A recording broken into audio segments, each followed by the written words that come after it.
Australian governments have introduced laws to protect the privacy of individuals, and there are also legal protections for those who need to conceal their identities as part of their job. But thanks to social media, it is difficult these days to prevent your image or your identity going further afield than you might expect or want. Now, two senior former police officers, one of them the former federal police boss, Mick Kelty, are warning of the implications of social media for covert operations. Tracy Bowden reports. These recruits are about to embark on a career in the police force, a career which could take many paths, including undercover work. Family and friends are here for the occasion, but who else is watching? We've uncovered anecdotal evidence of at least one organised crime group having photographs taken at police graduation parades. It's the ease with which these images can now be spread and stored, potentially forever, that poses an unforeseen threat. I think it's huge. I think it's possibly going to stop any undercover policing happening in the future. That'll give it context. Former Australian Federal Police boss Mick Kelty and ex-counter-terrorism head for New Scotland Yard Nick O'Brien have surveyed recruits into a number of agencies that use undercover policing. And what we found is that 85% of them use social networking, and again, another 85% have got pictures uploaded onto the internet by people other than themselves. Everyone's identity is almost everyone's identity is on the internet.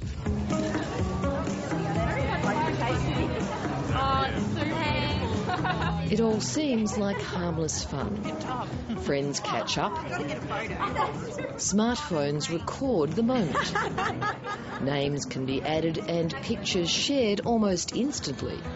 For the more than 8 million Australians who now use Facebook, there may never be repercussions. But it's a different story for those who need to protect their identity.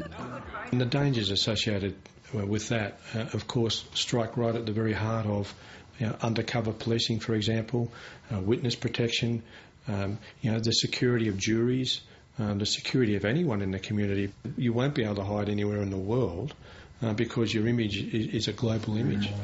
That's our guy, that's him, at the bridge, the cemetery, the ATM, that's our guy. See if you can get an ID, facial ID. It's the convergence of social media and facial recognition technology which is the real game changer.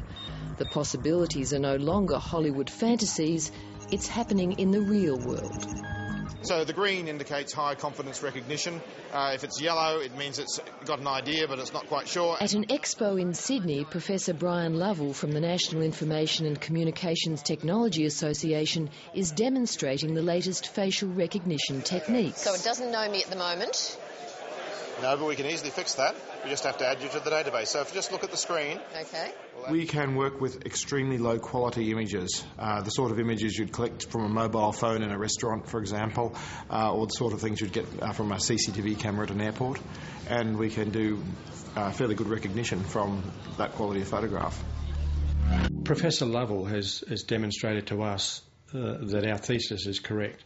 We believe that you can take a photographic image using a mobile phone and find that person, find out who that person is, anywhere. The internet images are your database. So are your main concerns if this technology is used by the wrong kinds of people? Yeah, organised crime. It's open to organised crime to actually start, if you like, collating a data set now, if they haven't already. It's very serious. Because we could lose undercover policing, and undercover policing is a great resource. It cuts down investigation times and it cuts down court times. That's on one level. You could have a situation where an operation is blown because of it, and the worst thing that could happen, obviously, is that people could be harmed or killed because of it. If you make a mistake, you leave yourself in grave danger. Back in the 1960s and 70s, Mick Cacciola worked undercover in Queensland in the fight against illegal gaming, prostitution and drugs. It's up to you to come up with a story, it was up to you to come up with a name, and it was up to you to think what you were going to say. So if you weren't quick on your feet, you didn't survive. The former detective sergeant now runs a private security company and believes covert work would be much tougher now. Social media is an outer burden. Privacy is a hard thing today. It is very dangerous for any police working undercover, and this is why you'll find that the service are finding it hard to recruit more covert operators. There are less applicants for the job than there used to be years ago. The amount of information you can find out about almost anyone online is increasing all the time. Take, for instance, this website, 123 People. It's a people search service which promises to look into almost every corner of the web. Type in my name and a number of photographs come up of people called Tracy Bowden. And there I am. It's an inexact science, but you might be surprised or even alarmed at what you can find out. Email addresses, phone numbers, social media profiles. For a price and with some perseverance, you can find out even more. You may be able to find out the location of someone by tracking their mobile phone or discover if they have a criminal record. This kind of information could so easily expose the true identity of an officer working undercover, and that's what's worrying Nick O'Brien and Mick Kelty. In a sense, though, has the horse already bolted? Is it too late to do anything about this? Well, it has. The question arises, though, whether any policy or any law could be implemented that could actually be used to correct this, or to slow it down, or to change it.